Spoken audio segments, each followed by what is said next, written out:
मेरे अति प्रियो यीशु मसीह के नाम से अभिवादन करता हूँ। ये प्रार्थना पर्वत पर यहाँ ऑडिटोरियम है केन्या देश में। मैंने आपसे कहा ना, ज्यादा लोग यहाँ आके प्रार्थना करते, उसकी आंगन के सामने से मैं प्रचार कर रहा हूँ। प्रतिदिन हजारों लोग यहाँ पर आके इकट्ठे होते हैं और दुआ प्रार्थना करते रहते हैं। प्रार्थना की उपस्थिति को आप देख सकते हैं, इसलिए मैं प्रभु को धन्यवाद देता हूँ। आज परमेश्वर का वचन आपके लिए क्या है? भजन संहिता 56 अध्याय का 8वें वचन में, तू मेरे मारे मारे फिरने का हिसाब रखता है, तू मेरे आंसुओं को अपनी कुप्पी में रख ले।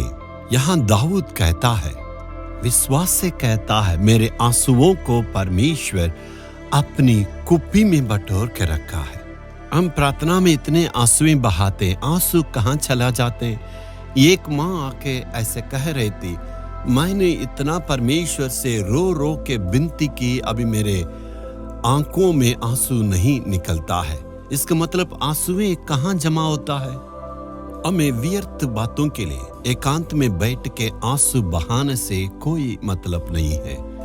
प्रभु की चरणों के पास आके परमेश्वर से रो के आंसू बहाने से परमेश्वर उसी आंसुओं को देखता है।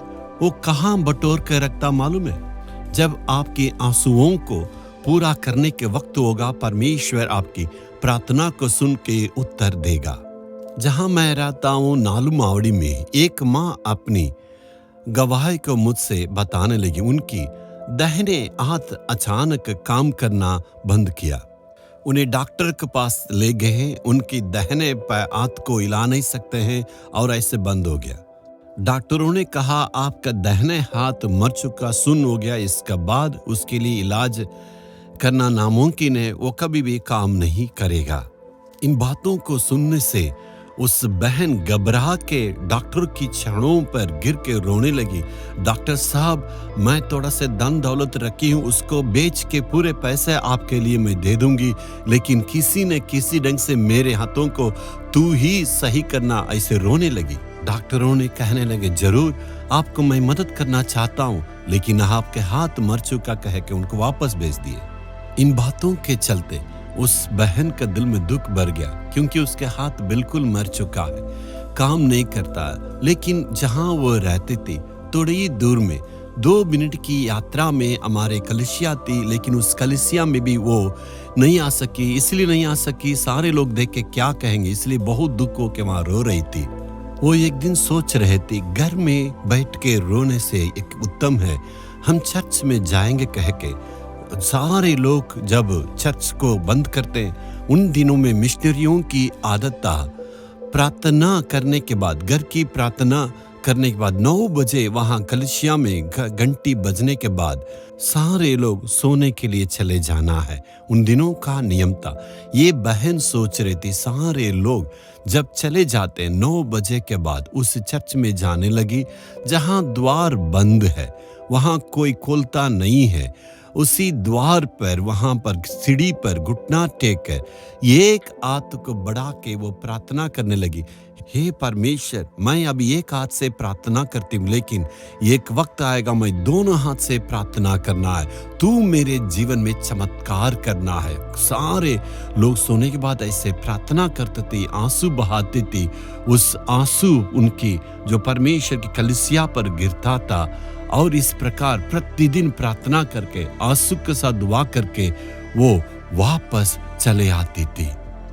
प्रतिदिन उस कलीसिया में अपने आंसू बहा के दुआएं करती थी। इतना दिन से वो आंसू बहा बहा के प्रार्थना करे, इसका मतलब वो आंसुएं कहाँ जमा हुआ होगा?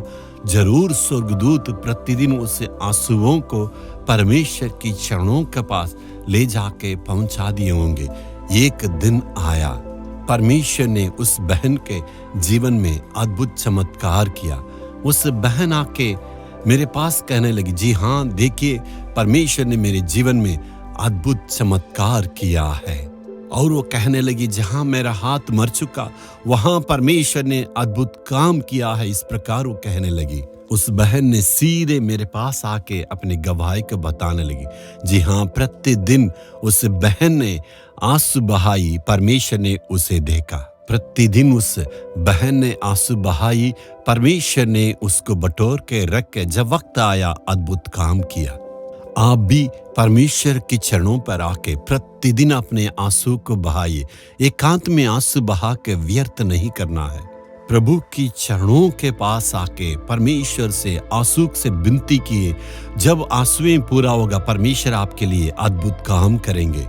जिन बातों के लिए आपने आंसू बहाए, परमेश्वर आपके लिए चमत्कार करेंगे। हे परमेश्वर, तू मेरे आंसुओं को बटोर के रखना, तू चमत्कार करना, इस प्रकार विनती करें।